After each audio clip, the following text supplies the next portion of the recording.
Muy buenos días a todas y a todos. Quiero agradecer en primer término la posibilidad que me da el honor de poder estar aquí el día de hoy, a mi amigo el doctor Ricardo Sodi Cuéllar, el presidente del Tribunal y del Consejo de la Judicatura, por supuesto al consejero Pablo, y me siento muy grata, en verdad es un honor también poder compartir esta primera charla que tendrán ustedes en el marco de este gran congreso con el doctor Abreu y con cada uno de ustedes.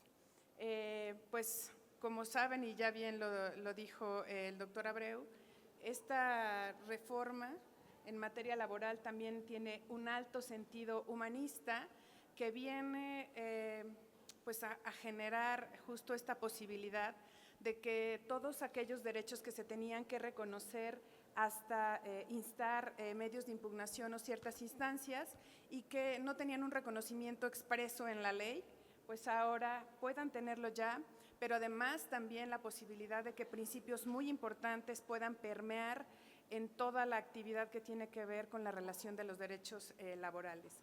A 4 años es sumamente interesante poder platicar de algunos temas que, como bien decía Santa Teresa, siempre pueden ir de bien en mejor.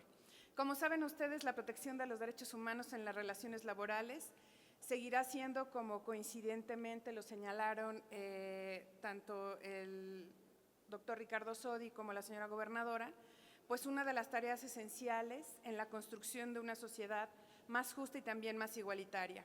Los estados como empleadores, las empresas, también tienen la responsabilidad de cumplir con estándares creados, como también ya lo dijo el doctor Abreu, en sede convencional, ahora recogidos en sede constitucional y también en esa necesaria reforma legislativa que ya cada día está más completa, y todo ello con un propósito fundamental que es fomentar la cultura del respeto, de la seguridad y la dignidad en el trabajo. Recuerden ustedes que a través a partir de la reforma de 2011 nos quedó a todos claros la razón de ser de estas reformas humanistas. La razón y el motivo fundamental de toda la intervención de la actividad pública siempre será la consolidación de la dignidad humana. Y como todos ustedes saben, el trabajo no puede ser solamente considerado como una fuente de ingresos. Es una vía para la realización personal, pero también para la participación en la vida social y económica. Es por esa razón un derecho fundamental que permite transversalmente, interseccionalmente, la posibilidad de materializar otros derechos humanos y por esa razón siempre va a constituir una parte inseparable o inherente de la dignidad humana. Toda persona, nos han dicho todas las recomendaciones en materia laboral, tienen derecho a trabajar para poder vivir con dignidad. También es cierto, un poco lo comentaba el doctor Sodi, que México tiene una larga tradición y un compromiso, y voy a recalcarlo, formal con los derechos de los trabajadores. Ahora, las personas que trabajan. Fue el primer país en reconocer y llevar esos derechos a sede constitucional en 1917, inclusive antes que la propia Alemania, que en 1919 lo llevaría a la Constitución de Weimar. Y es justo también en esos años, 1918, cuando nace la Organización Internacional del Trabajo, la que después se incorporaría en 1945 la Organización Nacional de las Naciones Unidas, y es el organismo especializado para crear y velar por los derechos y las condiciones mínimas en las que se deberían de desarrollar las relaciones laborales de los países miembros, del cual, por supuesto, México se encuentra en ellos. Y hablaba yo de hay que hacerle un reconocimiento por esta capacidad formal para México, pero celebro mucho que a partir de estos 4 años de la reforma empecemos a tener un movimiento de un compromiso por la sustantividad de estos derechos formales. Y como también lo decía el doctor Abreu, pues esto ha sido mucho gracias a los instrumentos internacionales, al diálogo que tenemos ahora entre la legislación local y la legislación internacional, y que ha establecido, por supuesto, diferentes tipos de procedimientos y varios órganos de control que protegen y garantizan la protección internacional de los derechos humanos. Como saben todos, y esto solamente para una suerte muy rápido de repaso, tenemos, por supuesto, en el Sistema Universal de los Derechos Humanos ciertos organismos que son importantes porque pueden tener cierta vinculatoriedad para efecto de lo que constituyen y que puede ser esa parte del bloque convencional o del apartado de la normatividad que puede ser traída justo cuando tenemos un asunto de naturaleza local. Por supuesto, la Asamblea General de las Naciones Unidas, el Consejo de Seguridad, el Consejo Económico y Social, la Corte Internacional de Justicia y la Secretaría General de las Naciones Unidas. Pero ¿de qué hablamos específicamente cuando tenemos que hablar del núcleo esencial relevante para efectos de exigencias de su cumplimiento en materia de derechos humanos laborales? Por supuesto, hablamos de libertades para ejercer cualquier profesión lícita sin injerencia de alguna autoridad pública. También hablamos del derecho a tener un trabajo que implica obligaciones positivas para el Estado a fin de fomentar las circunstancias propicias para generar empleos. Ya lo hablaban aquí, esta gran reforma habla de la necesidad de una justicia igualitaria. Y también es muy importante hablar de los principios, que son reglas de optimización, pero que en el ámbito de las relaciones jurisdiccionales han permitido tener una serie muy importante ya de sentencias muy humanistas que se apegan mucho a las aspiraciones de esta gran reforma. Los principios de la dignidad humana, de la igualdad y no discriminación, y para ello un principio que prácticamente no está escrito de manera expresa, pero sí es un principio al que están acogiéndose mucho los legisladores locales y federales, que es el principio de realidad.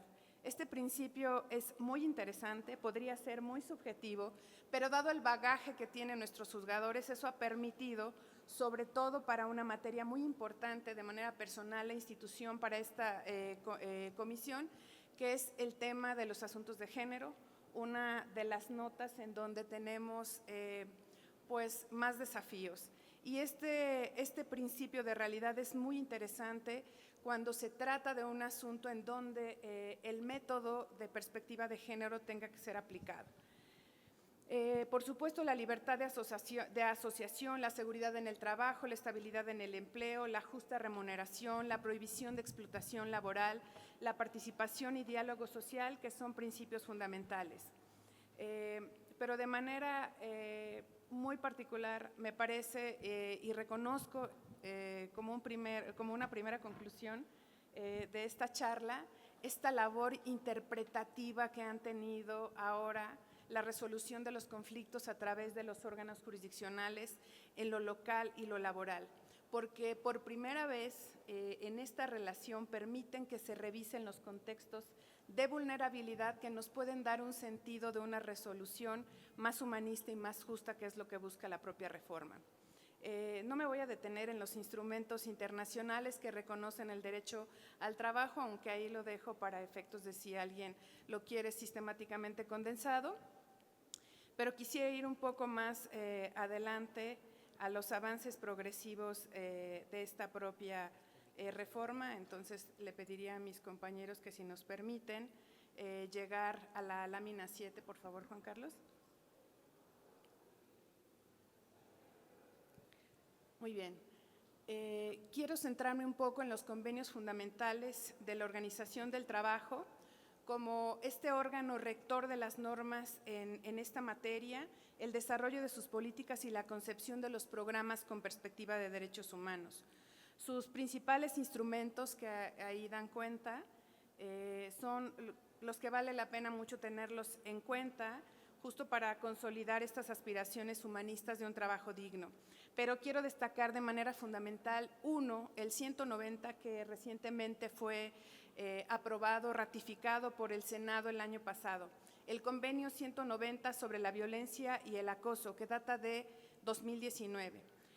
¿Y por qué lo quiero destacar? Porque reconoce el derecho de toda persona a un mundo libre de violencia y acoso e incluye por fin la violencia y acoso por razón de género como una amenaza para la igualdad de oportunidades y las tan inaceptables como incompatibles formas de violencia que no podrían tener cabida en un trabajo decente. Reconoce también la importancia de la cultura del trabajo basado en el respeto mutuo, la dignidad del ser humano y la prevención de la violencia y el acoso. se hace un llamado al Estado y a las empresas como empleadores para asumir su rol en la tolerancia cero a la violencia y el acoso. Recientemente queremos comentarles que hemos emitido una serie de recomendaciones no vinculatorias, como lo saben ustedes, que tiene esa competencia la comisión, y justamente es el llamado para que en las instituciones públicas se pueda hacer expreso este compromiso por la tolerancia cero a la violencia y el acoso.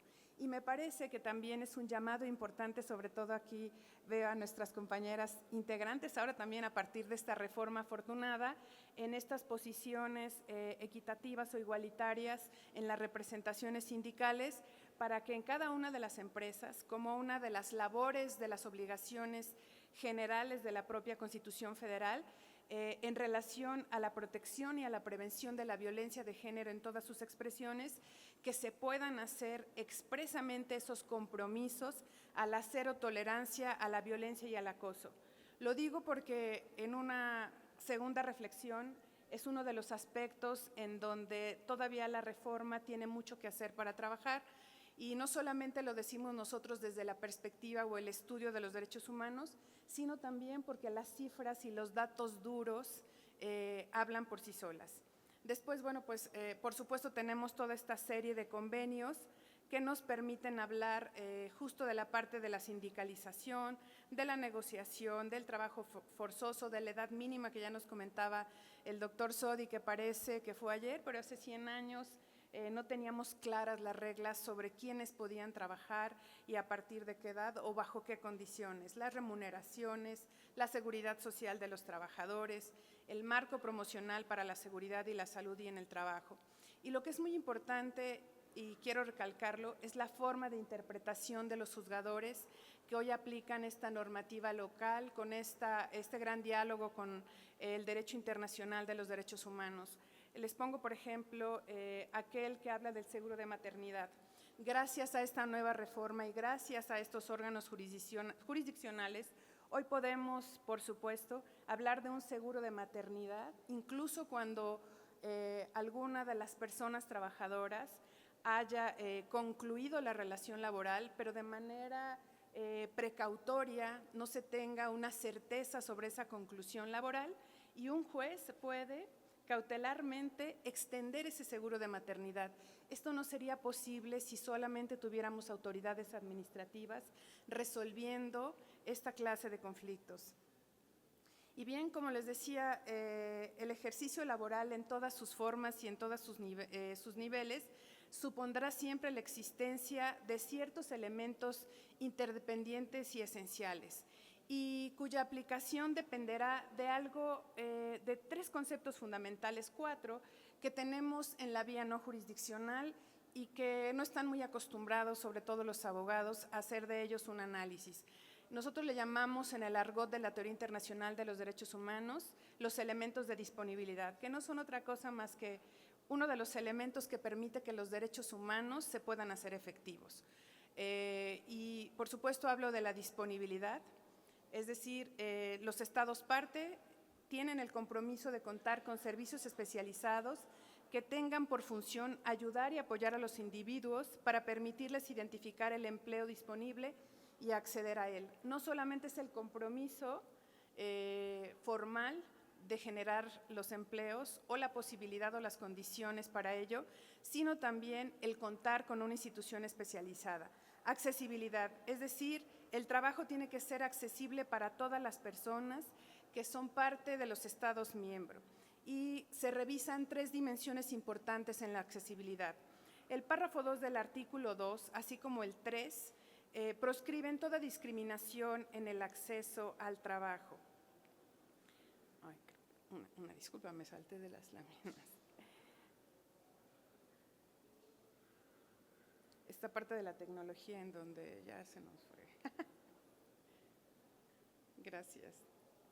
Gracias por su comprensión.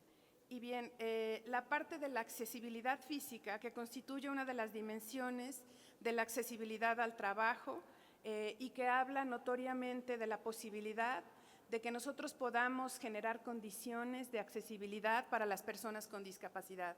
Y ahí también es un punto muy importante en relación a una de las obligaciones que tanto autoridades como los propios empleadores privados tienen en función de sus obligaciones con la Constitución. Tenemos que prever y tenemos que proteger la condición de vulnerabilidad. Y cuando hablamos de esta acción de accesibilidad física, es un momento de reflexión y de un llamado para lo que llamamos demográficamente pues ese bono etario que teníamos en México, pero que en el de 2025 a 2030 se acaba. Me explico. Antes del 25, la curva de crecimiento de población indicaba que tendríamos a muchas personas en edad de adultos jóvenes, de jóvenes y de adultos integrándose al trabajo.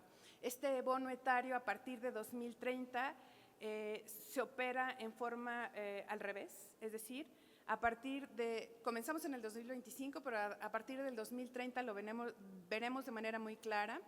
Tendremos a muchas personas incorporándose a la etapa de la edad adulta y probablemente también tendremos muchas modificaciones de ley por la expectativa de vida y tendremos modificaciones, por ejemplo, en las leyes que tienen que ver con las pensiones y por lo mismo con sus determinaciones, pero también tendremos que garantizar esta accesibilidad física porque tendremos a más personas con mayor edad, pero también con mayores situaciones de condiciones de salud.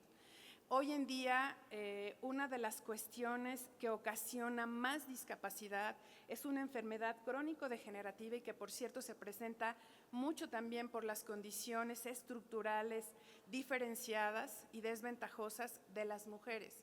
O sea, muchas mujeres de las trabajadoras, tanto en el ámbito público como en el ámbito privado, estarán cursando la enfermedad de la diabetes y por lo mismo podrían estar cursando también de manera inmediata una condición que amerite accesibilidad por parte de las empresas y esta es una parte que todos tendríamos que estar valorando. La accesibilidad, como ustedes saben, pues está del lado de los empleadores porque consiste en procurar, obtener y también difundir información para que justo se puedan hacer estos ajustes razonables que permitan que podamos respetar una parte del derecho de la vida digna de las personas. Por supuesto, esto implica también otro elemento que es la aceptabilidad y la calidad. ¿Y por qué estoy hablando de estos elementos? Porque recuerden que los empleadores son o somos, en el ámbito de nuestras competencias, de nuestras atribuciones, los que vamos a tener que generar estas condiciones sobre las distintas dimensiones, pero serán también aquí los representantes de los derechos laborales, los sindicatos, quienes tengan que procurar por ellas. Y aquí, bueno, están aquí unas amigas y hace poco tuvimos una plática y justo en estas condiciones de aceptabilidad y de calidad, platicábamos de un evento que también cada día puede ser recurrente y que tiene que ver con los temas de alcanzar la igualdad entre las personas. Y me refiero a igualdad de género no exclusivamente como un tema de abordaje del feminismo, sino también de la población diversa. Cada día más es común temas, por ejemplo, como la identidad de género o como la expresión de género. La identidad de género que lleva a las personas trabajadoras, por ejemplo, a tener una identidad de género distinta al sexo con el que ellas nacieron. Y entonces ya lo platicábamos y van y nos solicitan, por ejemplo, como un derecho a la igualdad dentro de los trabajadores y trabajadoras que puedan acceder al mismo baño en el caso de las mujeres trans, al mismo baño de las mujeres o al mismo vestidor de las mujeres o en el caso de los hombres trans también al baño de los hombres trans. Esto ha generado ya algunas tensiones, algunos conflictos y desafortunadamente ha generado también a partir de esta área de oportunidad del desconocimiento que tenemos sobre el tema de la diversidad, que se tomen medidas que son constitutivas de discriminación y por lo tanto violentan las obligaciones de respeto que tienen los empleadores. Muy bien, se los dejo ahí, les digo que tenemos cosas muy interesantes que valorar.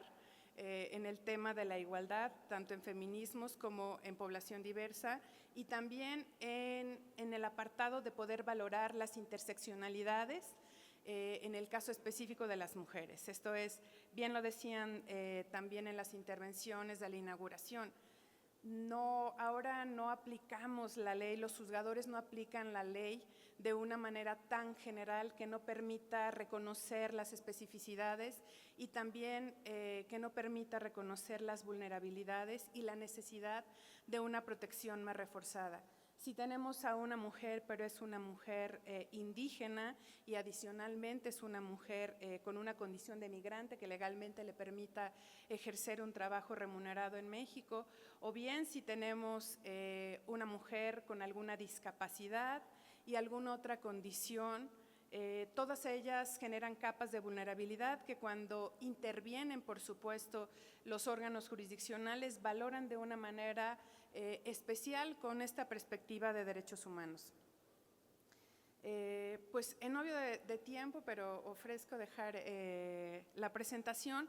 No hablaremos de todos los derechos laborales porque además asumo que estamos, por supuesto, entre expertos, pero saben ustedes que estos derechos están concretados en el artículo 5 y en el artículo 123. Lo que sí va siendo muy importante, y quiero hacer un comercial, si me lo permite, doctor, es la forma en la que los juzgadores han interpretado el contenido o el núcleo fundamental de estos derechos. No es la simple interpretación literal de los derechos, sino la forma en la que se le da contenido a través justo de todas las fuentes que nos permiten incorporarlo a la protección más amplia de las personas, por tratarse de un derecho que además ya tenía estas características previas a la reforma, pero solamente en la vía del amparo.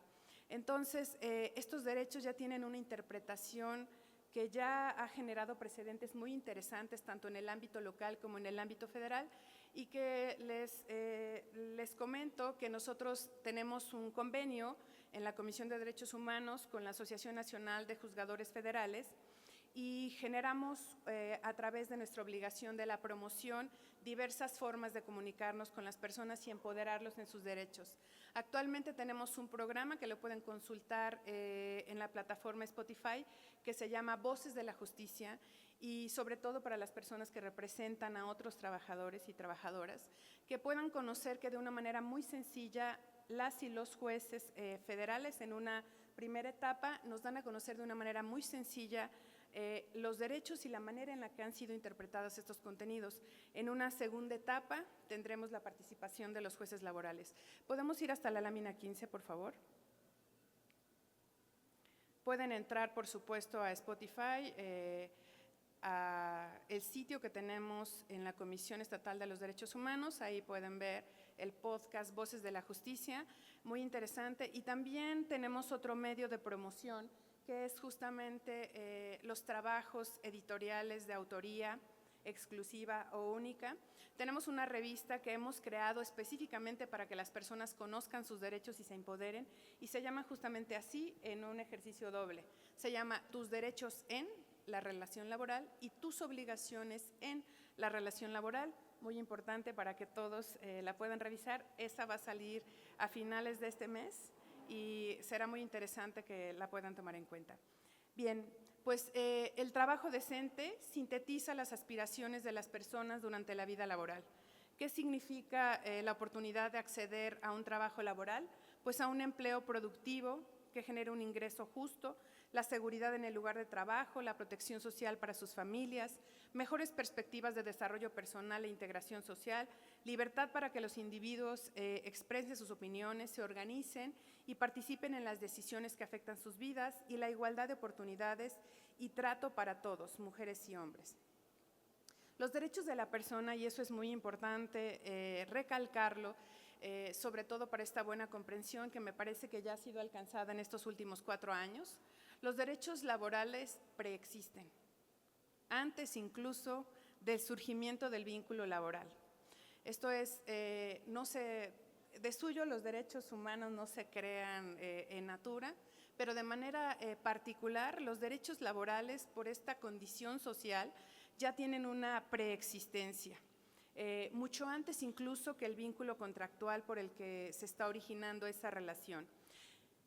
Los convenios, las relaciones laborales solamente las objetivizan y el derecho a trabajar, por tanto, para el trabajador es un potencial que ya posee con independencia de su vínculo contractual y solo se pueden añadir nuevos derechos o ciertas especificaciones, pero todos ellos amparados en una normatividad constitucional y también convencional.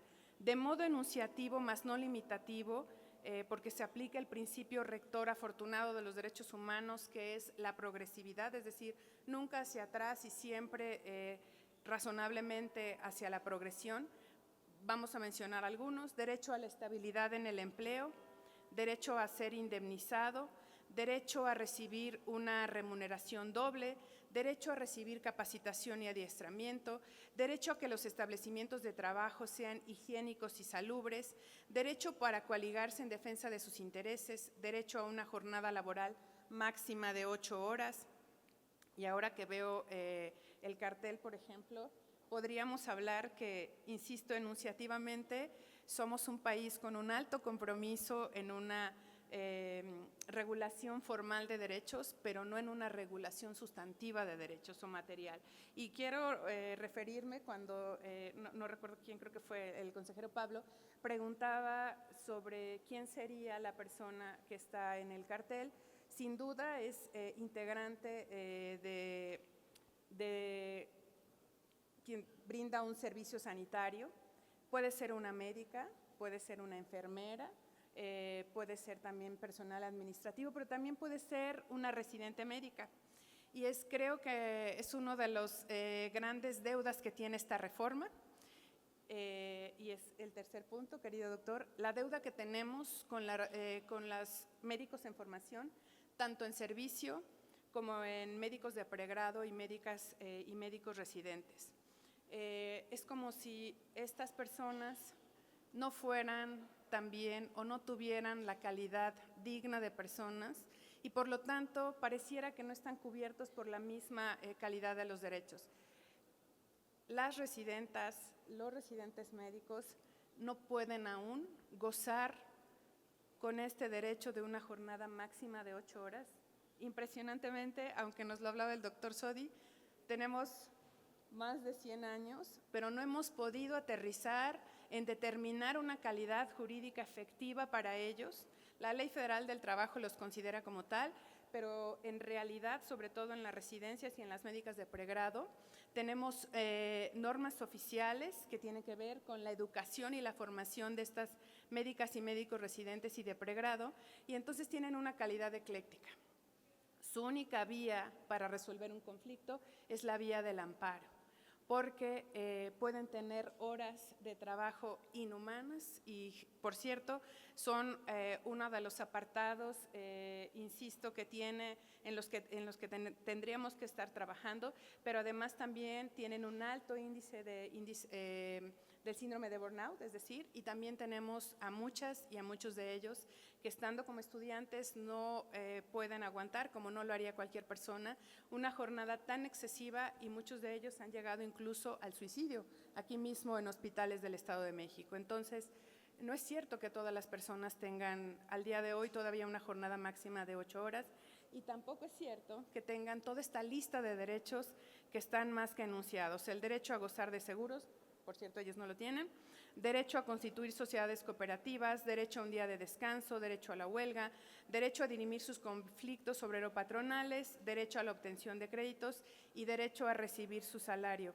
Ellos, por ejemplo, pues no pueden recibir su salario porque en realidad no tienen un salario, sino tienen una beca y pues hace muy poco, por ejemplo, también enviamos una recomendación al sistema de salud del Estado de México, justo exponiendo estos temas en uno de los grandes retos que tienen dentro del personal sanitario por el alto índice que tenemos de violencia sexual y acoso laboral. Si se tratase de una enfermera, quiero decirles que las enfermeras en el país son el grupo de personas trabajadoras que más acoso sexual tienen y según lo demuestran las estadísticas, y se agudiza todavía más si las enfermeras son de contrato.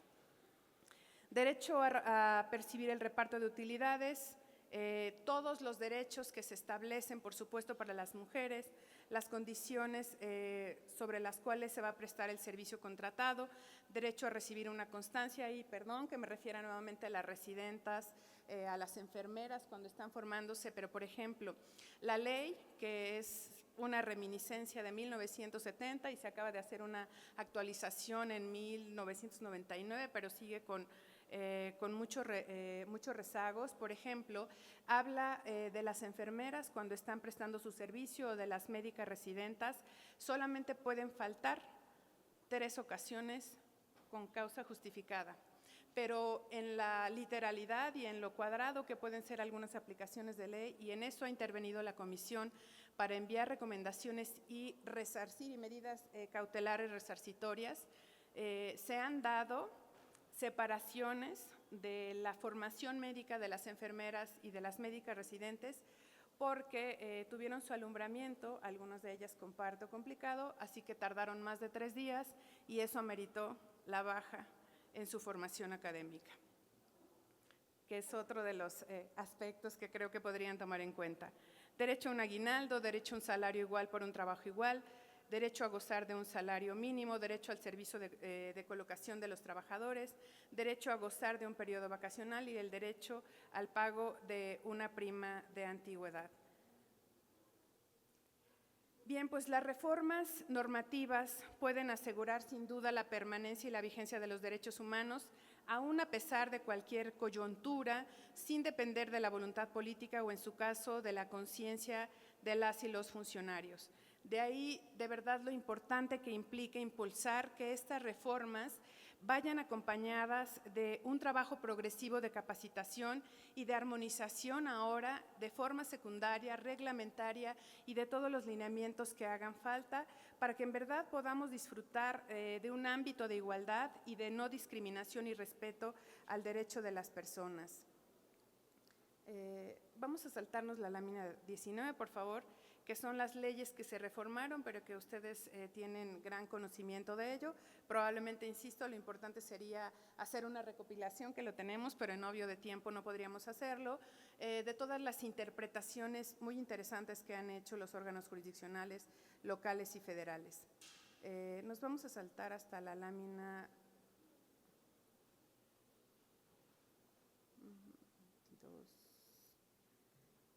23, por favor. Y es un poco de lo que he venido insistiendo, los derechos de género, en perspectiva de género que ha traído esta reforma. La obligación de los patrones de implementar, y aquí me parece que es muy importante la labor interpretativa, porque cuando hacemos una proclama de cero tolerancia a la violencia de género, de manera particular al acoso laboral y sexual o bien al hostigamiento, pues dice la propia ley que se debe de implementar un acuerdo con los trabajadores. Pero también es un poco contradictoria porque afortunadamente establece que la mediación, cuando tiene como origen un conflicto de naturaleza de acoso sexual o laboral, no es procedente. Pero también hay esta normativa en donde dice que tendríamos que implementar un acuerdo con los trabajadores. Me parece que la recta interpretación es, en todo caso, la proclama de cero tolerancia a la violencia sexual y laboral, pues tiene que ser así, sin necesidad de consenso de nadie, sino más bien de un convencimiento para que todas y todos podamos gozar de una vida libre de violencia. Por supuesto, también establecen la obligación de un protocolo para prevenir la discriminación por razones de género, y entonces aquí volvemos a mi comentario anterior, género no solamente es feminismo, género también es diversidad sexual, y sería muy interesante conocer sus protocolos contra la discriminación. También para atender casos de violencia y acoso sexual, es muy interesante, nosotros también acabamos de emitir una recomendación al Instituto de Salud del Estado de México, porque miren, crean figuras para prevenir el acoso, para investigarlo y sancionarlo. No obstante, en el método, en la integración, como no hemos permeado todavía en una cultura de respeto y de igualdad en todo lo que comporta alcanzar estos estándares y estos valores, pues sucede que se están trasladando también algunas de estas estructuras patriarcales y entonces tenemos acosos sexuales de enfermeras o de médicas, pero de una manera, como saben los abogados, cuando hablamos de estos temas en materia administrativa o de materia penal, estaríamos hablando de delitos de ocultamiento, lo mismo que en materia de sanciones administrativas, son conductas típicas administrativas de ocultamiento. Pero hemos tenido en particular esta recomendación de la CODEM para que vean hasta dónde llega verdaderamente el colmo de la normalización de la violencia de género, en donde un médico titular acosa sexualmente a una de las residentas. La residenta se queja, va con sus compañeros, varios de sus compañeros regresan, están en un grupo, en un salón, y el médico vuelve a hacerle tocamientos en el cuerpo de la compañera. Entonces ya no fue un evento de ocultamiento, eso es muy extraño cuando tenemos un asunto de esta naturaleza, pero esto nos habla de la normalización de lo que sucede en ciertas áreas, y hay ciertas áreas que en el ámbito público están muy focalizadas. Integrantes de seguridad pública, temas del personal sanitario, sin lugar a dudas también, y desafortunadamente en personal que está en la Secretaría de Educación. Y me parece que son grandes áreas de oportunidad de esta reforma, crear esos protocolos, pero luego asegurarse que en su implementación realmente sea sustantiva y que obtenga este efecto potencialmente transformador para los cambios culturales que realmente vayan permeando en todas las estructuras patriarcales. Sin duda falta mucho por hacer. Me parece que temas de infancias han tenido, por la naturaleza obviamente del núcleo del sujeto que estamos cuidando, las infancias han tenido un tratamiento en el que creo que hemos avanzado a pasos agigantados. Mujeres, sin duda, tenemos áreas de oportunidad. Población diversa seguirán siendo algunos de los desafíos. Y quiero compartirles, nos vamos por favor a la lámina.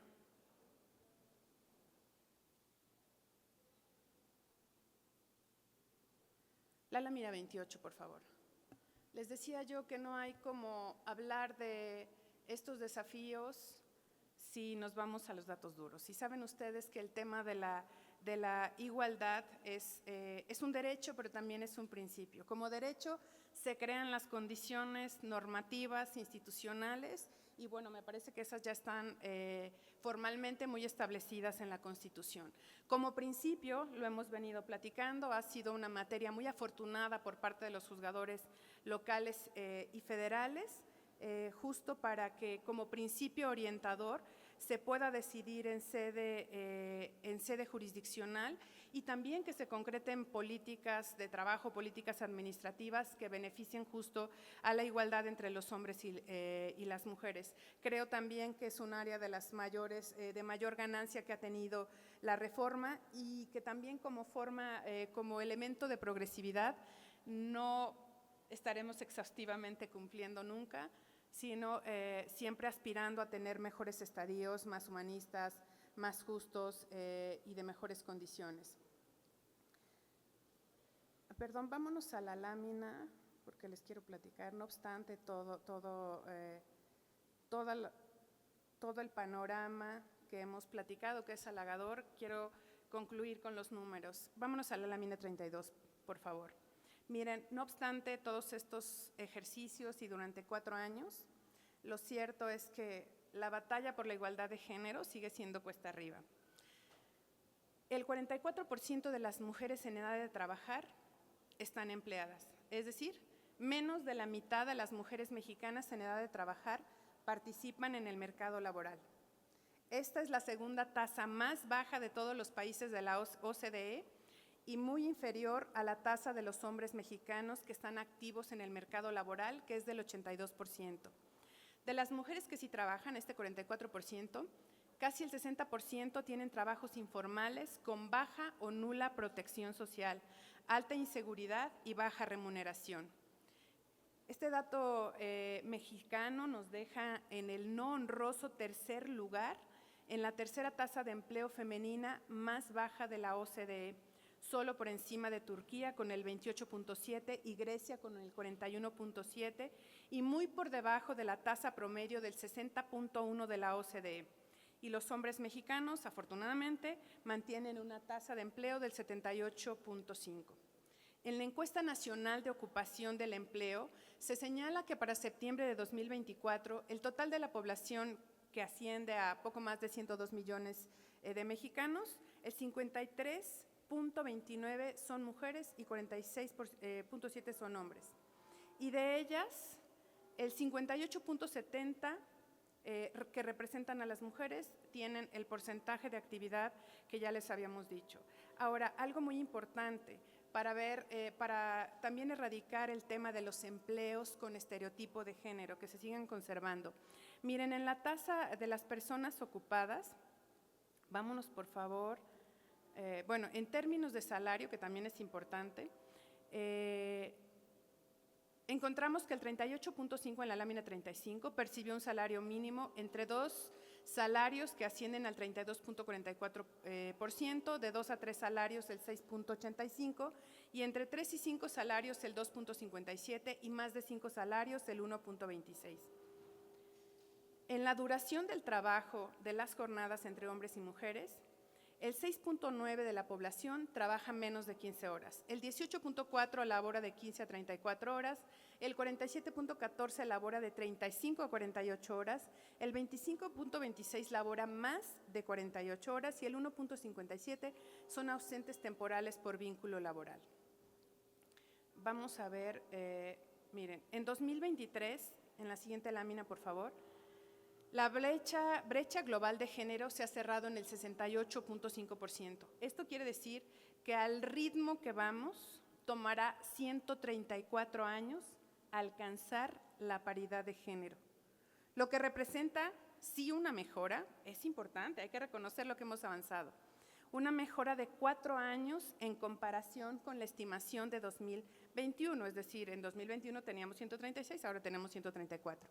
Pero harán falta otros 20 años para alcanzar la paridad de género en logros educativos, 169 años para cerrar la brecha en el empoderamiento político y 152 años para alcanzar la paridad económica. Por eso la necesidad de que también en el ámbito público y en el privado se creen medidas afirmativas. Es cierto que la Constitución proscribe la discriminación, pero cuando hacemos un trato diferenciado a favor de las personas para el buen ejercicio de sus derechos humanos, lo podemos hacer. Vámonos a la lámina 38. El Instituto Mexicano de la Competitividad y la Encuesta Nacional de Ocupación y Empleo refieren que las ciudades donde el salario de una mujer y un hombre se equipara son Ciudad de México, San Luis Potosí, Chiapas, Veracruz y Aguascalientes. Las ciudades en las que se les paga menos a una mujer respecto a lo que gana el hombre son Colima, Baja California, Tlaxcala y Yucatán. Tendencias del empleo. Miren, vámonos por favor a la lámina 40. El ENOE señala que en el tercer trimestre de 2023 las mujeres mexicanas tenían un ingreso mensual promedio de 7,281 pesos mexicanos, que representa una brecha de más de 1,000 pesos frente al salario mensual de los hombres en el mismo periodo. Pero también tenemos que romper las profesiones de género. Miren, ¿quién creen que tiene mayores empleos en la formación docente, en la educación básica y el nivel preescolar? O sea, ¿quiénes reciben a sus hijos en el kinder? ¿En la primaria? Mujeres, sigue siendo una profesión de género. Y bueno, aquí hay muy interesante señalar el género de los trabajos, pero por ejemplo, quiero comentarles cómo están las investigadoras, todo lo que tiene que ver, o sea, ciencias sociales, hay muchas formaciones o profesiones de género, pero hay un apartado de la vida profesional en el que tendríamos que estar muy ocupados, que es el tema de las ciencias duras, de las matemáticas, de la salud, de la investigación. Y saben, fíjense que el reporte de ciencia de UNESCO de 2021 dice que en el mundo académico las mujeres investigadoras tienen carreras científicas más cortas, pero también son las peores pagadas que los varones. 61 premios Nobel y de Ciencias Económicas a mujeres entre 1901 y 2022, apenas el 9.92 en estos galardones. En el universo del miembro del SNI, el 61% son varones y el 39% son mujeres, es decir, 1.5 hombres por cada mujer en la actividad científica registrada. Pero de estas investigadoras tenemos un pequeño problema. Ninguna tiene los niveles más altos. Y como ven, entonces tenemos grandes oportunidades de mejora para poder satisfacer el principio fundamental y el derecho de la igualdad que tanto ha establecido de manera formal esta ley en esta reforma, pero que además, como uno de los puntos también de análisis del TEMEC, de ahí puede depender una de los cumplimientos de las obligaciones de México en este sentido, pero no solamente es eso lo que nos tiene que motivar, sino la posibilidad de tener trabajos más humanistas e igualitarios. Muchísimas gracias por su atención.